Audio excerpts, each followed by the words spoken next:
Today is Laity Sunday. The Methodist Church designates the third Sunday in October every year as Laity Sunday. And that's when we take over for the preacher and he gets a day off. We certainly appreciate that opportunity and looking forward to serving you. The purpose of Laity Sunday is to help each of us help spread the gospel of Jesus every day. Some call it love of others. I am Joe Zapatosny, one of three lay leaders. Tim Baker is one, and Ann Frisbee, who is with family, is the other. And we were charged with planning this day and carrying forth. Before we start, we do want to thank Pastor Peter. Where is Pastor Peter? Is he here? I want him to stand so visitors can recognize him and we can thank him for the job he does. Certainly last week was a nice tribute to him, and appreciate what the SPRC did for him. If you will now take your bulletin, open your bulletin, and I want you to look at the prayer concerns, prayer request. One of the most important parts of servanthood, serving God, is prayer. And these people need your special prayers each and every day. Let's take just a few seconds to pray for everyone on this prayer list. I know you know some of them, some of you don't, and I'm the same way.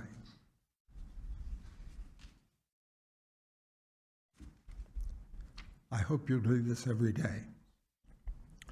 I am a Ukrainian by birth. My grandparents, all four of my grandparents, came here as young children, and without their parents, they were teenagers, and met each other, and so I have the Ukrainian background.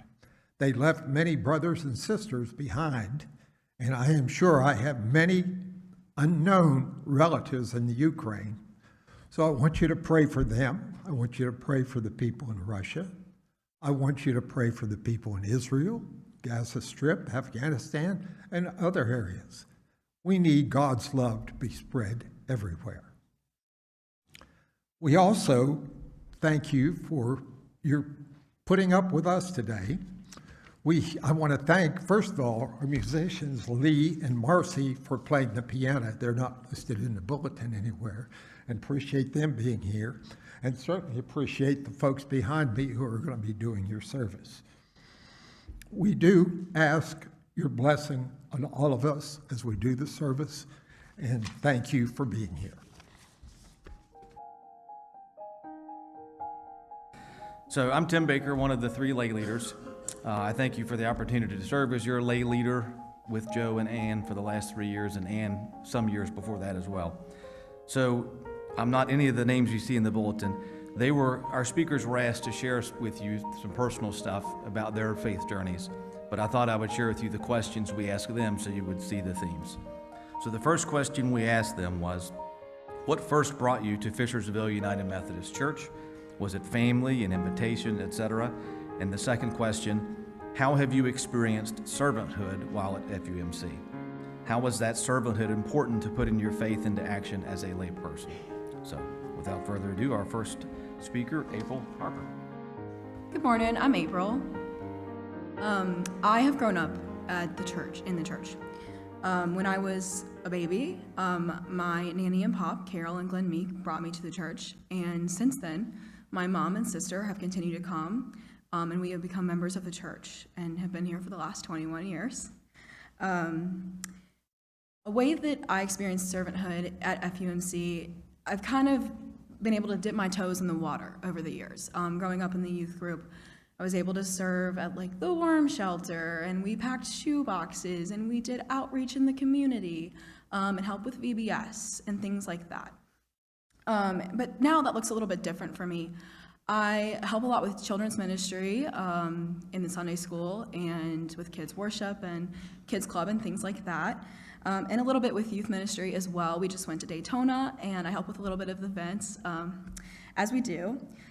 Something about this is that I discover each day that I'm serving in that role something new about my own faith journey.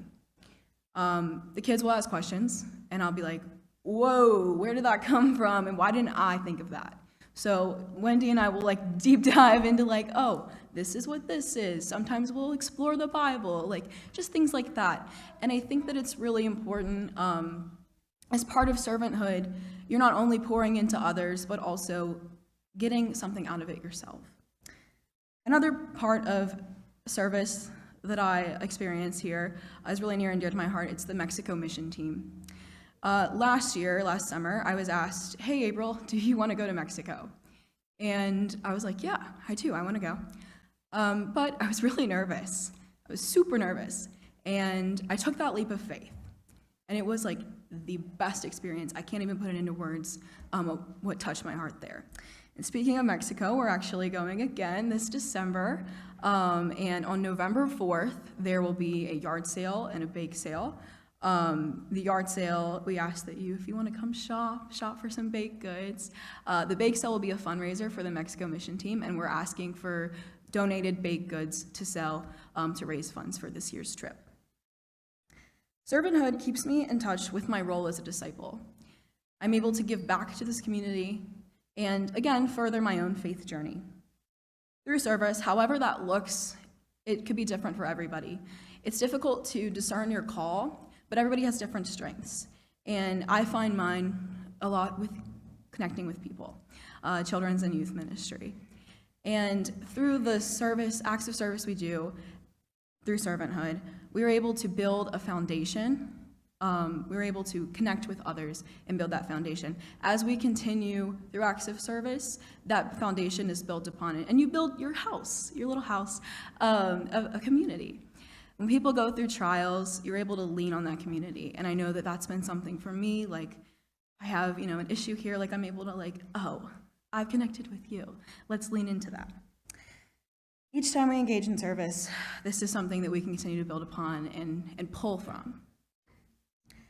Servanthood is not only something that keeps me on my faith journey, is pouring back into others, and learning about myself and where I'm at, but it also connects me to the mission of the church, which is to know God and make God known.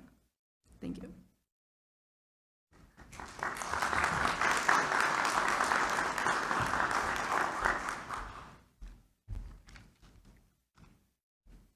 Good morning. My name is Emmanuel, and I would like to first talk about how my family and I joined the church.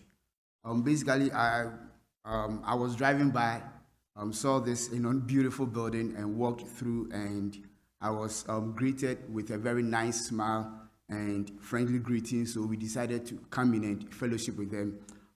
The sermon from the pastor was very good. I did enjoy that. Also, the people were also very nice to me, and they spoke to me very in a very warm way. So I went back home just to tell my wife, and we just decided to make here our church home. We decided to join the church and became a part and parcel of this church, and that's been very good for our family. Servanthood to me forms kind of a fundamental aspect of my Christian walk with Christ. And I would just want to kind of emphasize on two areas as I experience servanthood from this church. And the first one is ushering. Ushering basically allows me to have a heart where I can serve individuals, I can really smile with individuals, and also be part of the ministry in the church as well. And the second one is the Bible study, which has also played a very instrumental aspect of my Christian walk. We meet twice each month, and within the meeting, we have these beautiful gentlemen, handsome gentlemen that come together. We share the word of God. We do pray, and that kind of gives me a deeper connection with Christ. It also supports my mutual, interaction with them, as well as my spiritual growth. And that's what I'd like to share with you guys. Thank you.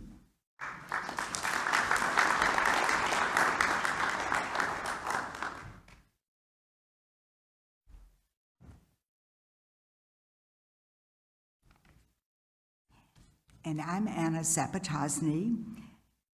I've been a member here at Fishersville United Methodist Church for 48 years. It seems hard to believe, but that's it.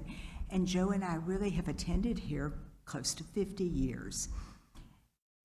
Why did we come to Fishersville United Methodist Church the first time? Because Joe and I were hunting for a new church home. Both of us came from families that were active in the church, but in very different ways. Joe's church family, church home growing up, was in Pennsylvania in a Russian Orthodox church. My church home growing up was in North Carolina in a very old denomination, the Reformed Church, coming from the Reformation. It began in Switzerland about the time Martin Luther was beginning the Lutheran Church in Germany. The Reformed Church was and is to this day very much like the Lutheran Church, but now the Reformed Church has a new name. Like with the Methodist Church, there were unions made, denominations coming together, and that denomination is now the United Church of Christ. That happened right when I was at college age, that new name and more churches were in that denomination. So Joe and I, when we knew we were going to be married, one of the things we knew we wanted was a church home, a church family for our family, like we had been privileged to have. We came in 1964 to the Shenandoah Valley. We lived in Stanton, and one of the first things we did, truly, was find a church home. We found it in a church of the denomination I had grown up in, St. John's United Church of Christ. It's near Riverheads High School on the way to Middlebrook, a very historic church from the 1700s in the Shenandoah Valley, the German Reformed Church, which is scattered up and down the valley. We joined that church and were members active there for 6 years. The last 3 of those years, we had our daughter with us. She lived her early life, first 3 years, in the loving care of that congregation, which was what our intent and hope had been, and we were nurtured and loved there. And I think shared servanthood duties within that church. But at the end of 6 years, this would have been in 1970, we were moving to Charlottesville, both Joe and I going back for graduate work at UVA. So we left St. John's Church, but not our membership. We kept it there. And we weren't sure how long we'd be in Charlottesville. It ended up being 3 years. We were visiting Presbyterians at a church that met our needs and that we could be visitors at for those 3 years, but within the body and love of that church. But as often as we could, we went back to the Middlebrook area to St. John's United Church of Christ. Well, those 3 years ended, and in 1973, we did as we had hoped for and planned for. We came back to Augusta County, across the mountain, bought the home that we still live in to this day on the western side of Waynesboro toward Fishersville, but in Augusta County. And that was the point at which we knew we needed to look and wanted to look for a new church home. Our daughter at that time was 6 years old, and we could not go back and forth to Middlebrook as a good option for our church life. So we were looking for a church home, and we wanted it to be close by. So we looked in our minds at churches in Fishersville and some in Waynesboro, just in our mind, of denominations that were not in our past experience, with the exception of the Presbyterian Church. It could not be the United Church of Christ that I grew up in, because in this part of Augusta County, there are no churches of that denomination. So we were looking to see what our new church home would be and seeking to find one.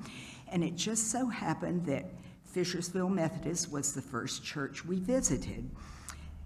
It was Joe and our daughter Susan and I came to worship one Sunday. So we brought ourselves here on our quest for a church with our list in our minds and on paper of churches we wanted to visit. So that first Sunday, we came just for the worship service, and it was everything we could foresee for our church home. But we were not in any hurry to make what we knew would be a very important decision. And so we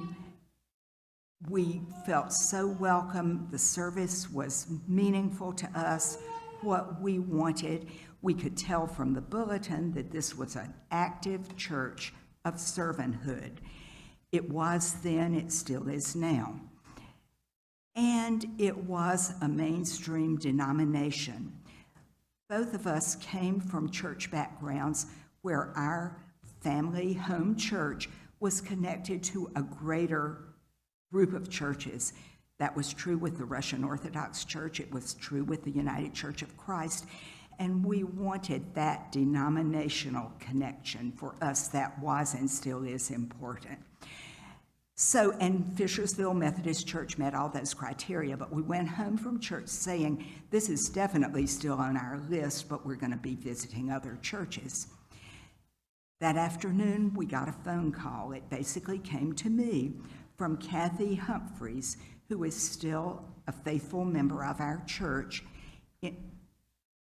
And Kathy and I had gotten to know each other and worked together my very first year of teaching at Wilson Elementary, my second year of teaching, a young bride in the area, and an inexperienced teacher, but I had been an active Girl Scouter, and when asked to work with the Brownie Troop at Wilson Elementary, I consented to do that, and Kathy and I were co-leaders of that for a year, the Brownie Troop at Wilson Elementary. That was back in 1965-66 school year. And then we, kind of parted ways after that, but it was Kathy calling our house. I had not remembered if I knew, and I think I probably knew, that this was her church home. And she said, it was so good to see you, and I didn't get to talk to you after church. So I'm just calling to say thank you for coming and worshiping with us. And I hope you will come back. And she said, we have a really good church. And that basically was it. So I shared the conversation with Joe, and we decided we weren't quite ready to visit other churches. We were coming back here, which we did the next Sunday, and here we are, almost 50 years later.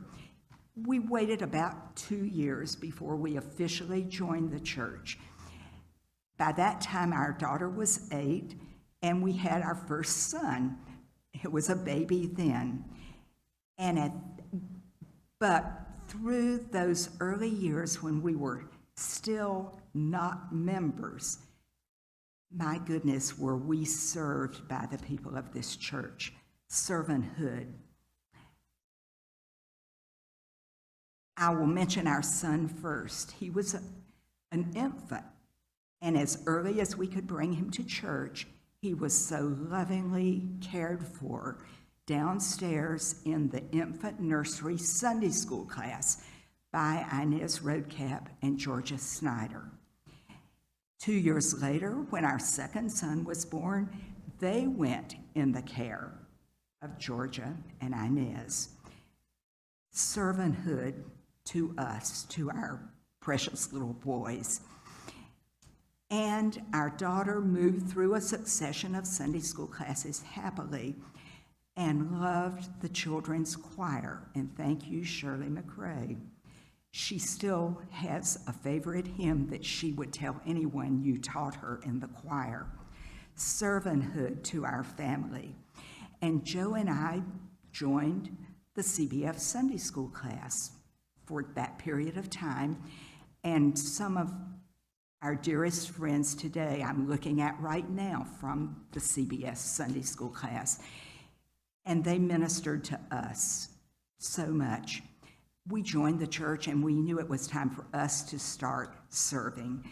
And as educators, we chose to teach the senior high Sunday school class, which we did for a couple years, and enjoyed that very much. And I was an early childhood educator. Joe was a science and administration type educator.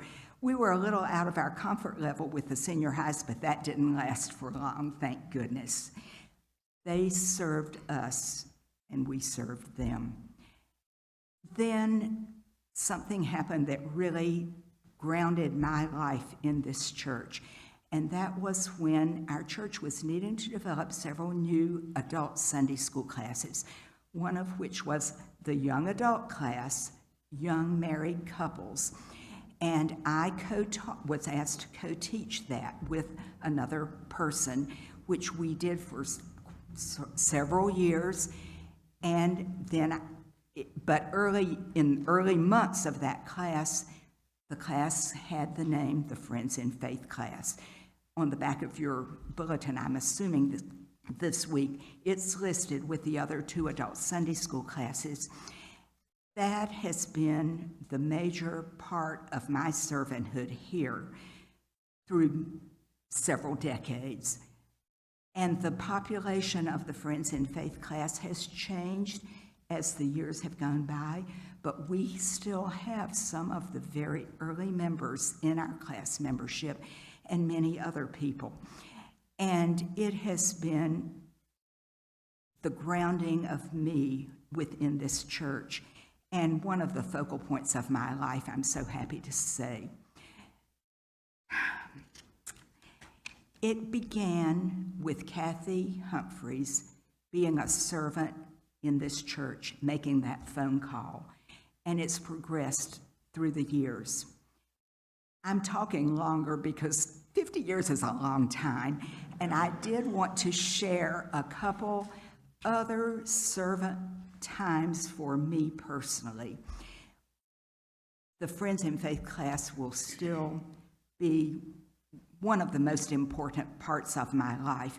And I will just stop and say here, we each have our talents for serving, which I know everybody sitting out there has some talents. As Patty led the children, I thought, so effectively in understanding.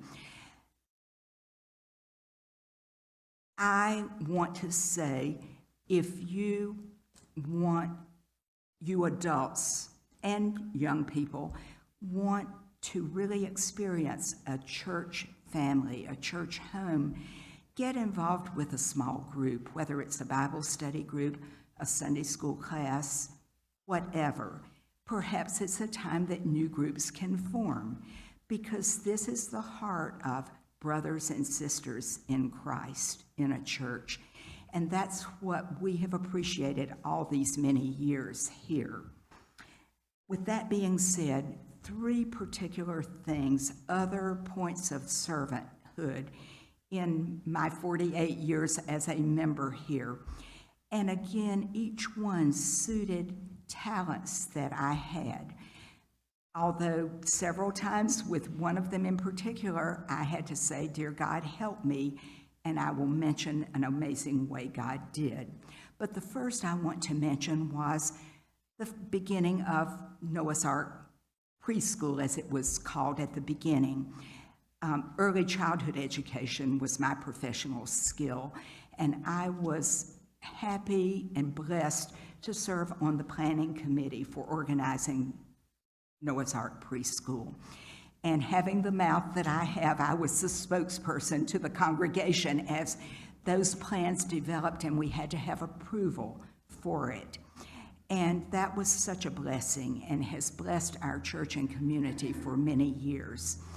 And that I count upon one of the privileged servanthood moments for me. Another was the personal protection plan for Fishersville Church. We all know the point in time when the protection of children and youth in churches and many other organizations became vitally important. And in the Methodist Church, it was. They provided for us, as they did for all churches, the materials we needed to develop the protection plan in our church. Background checks for all staff and volunteers who worked with children and youth, and that plan is still in effect today. And I had such a wonderful committee working with me, working hard to make that plan work, and so much cooperation from people in the congregation who were going to be serving as volunteers with children and youth, willing to undergo the background checks and the training that was necessary for that. That's my second one. And the third, and then I will sit down.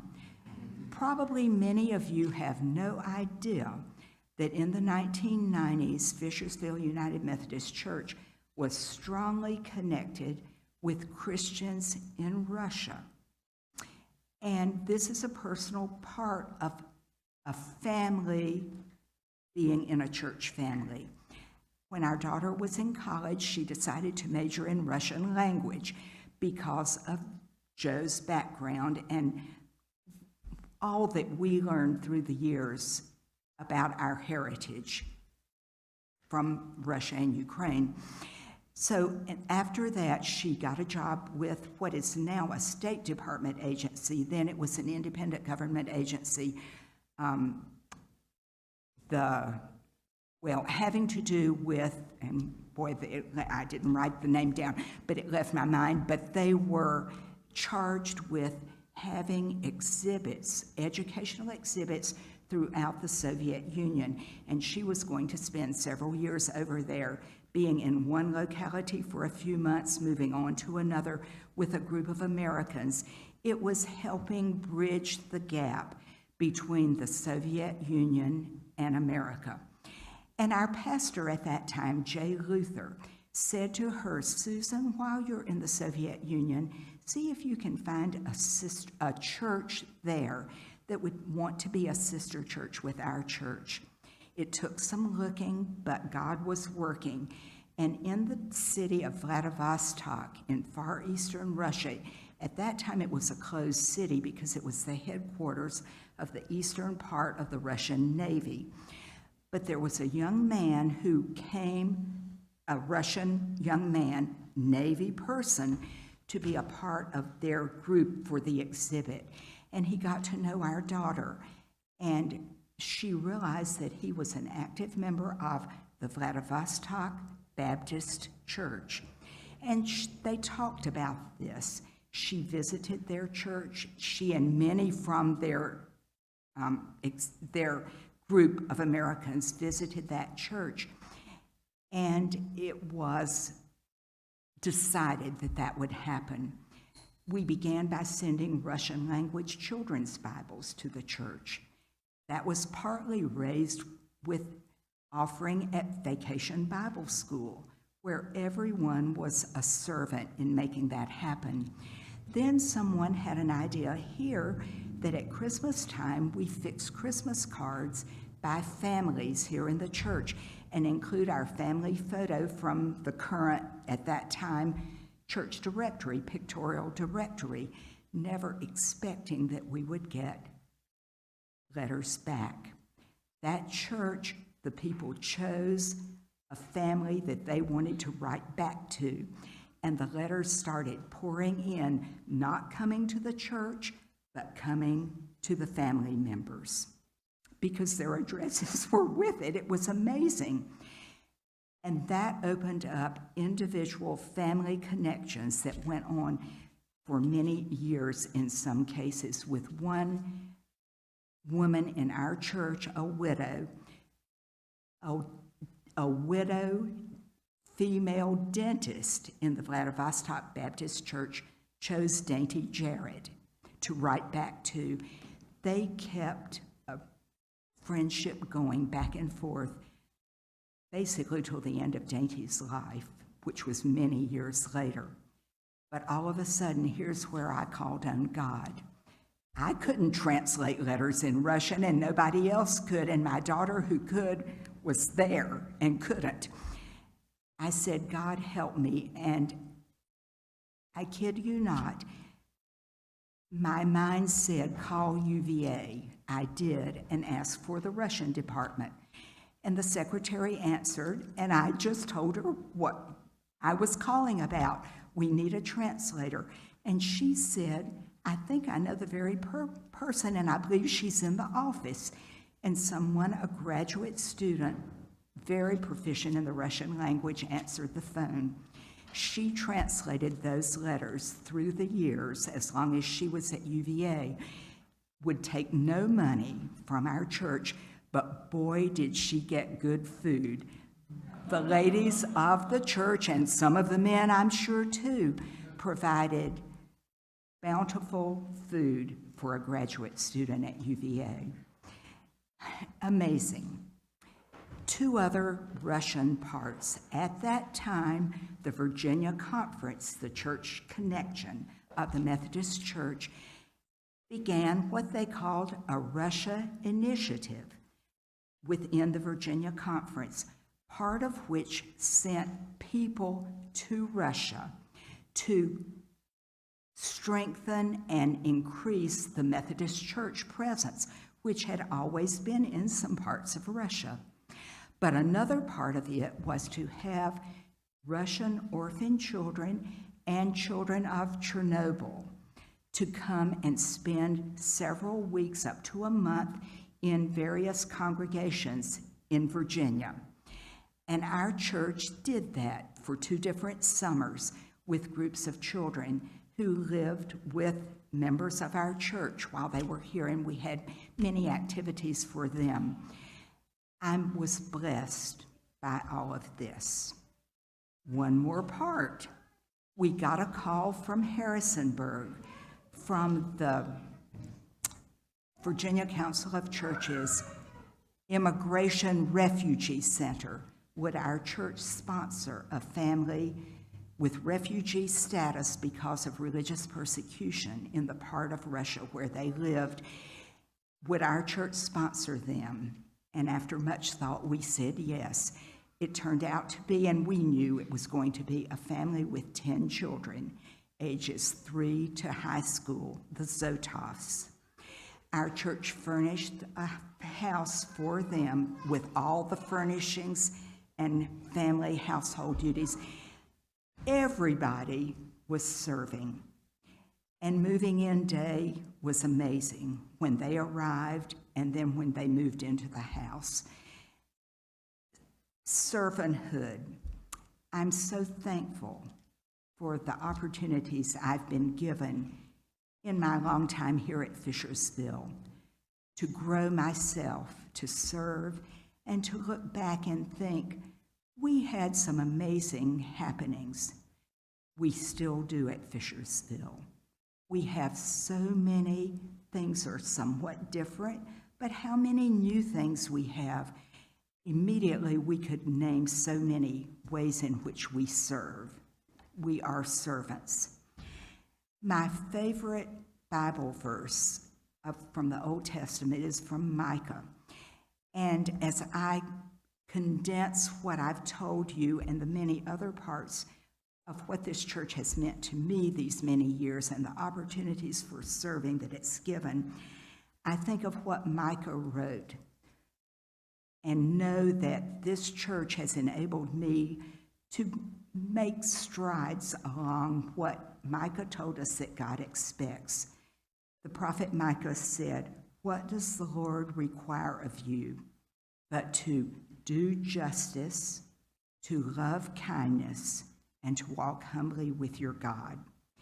And I sincerely thank this church community for being our church home, our family's church home for 50 years. And the best days are yet to be. Thank you.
Go into the world sharing yourself and proclaiming God's love and kindness, His justice and His peace.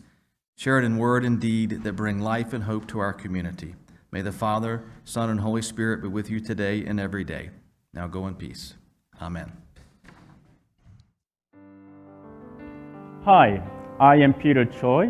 I am the pastor of Fishersville United Methodist Church in Fishersville, Virginia. Fishersville UMC is a vibrant and active community that has a rich and storied history dating back to the 1800s, all culminating in fulfilling our mission statement, which is to know God and make God known. We accomplish this mission statement through having a multitude of ministries within the church that not only provide an avenue for you and your family to get plugged into an active community and to feel a part of mission. These ministries include, but are not limited to, daily devotion Zoom meetings, various children and youth ministries, older adult ministries, men's and women's groups, and a weekly food pantry that all allow each Fishersville UMC members and attendees to extend their reach beyond their immediate circle and into what God has called us to be.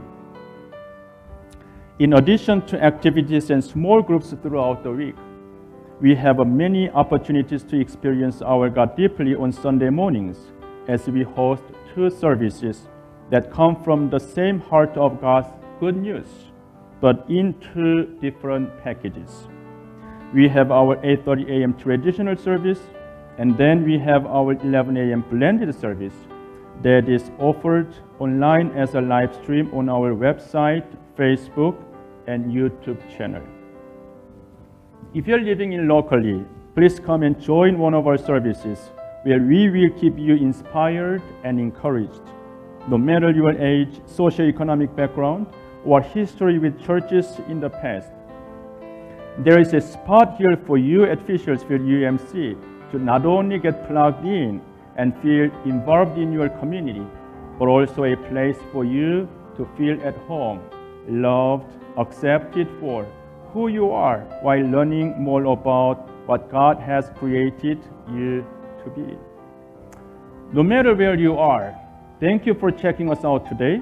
If you'd like to learn more about what we are about, browse more details about us on our website at www.fishersvilleumc.org. And then, when you feel ready and comfortable, join us in person on Sunday mornings so that you can too know God and make God known.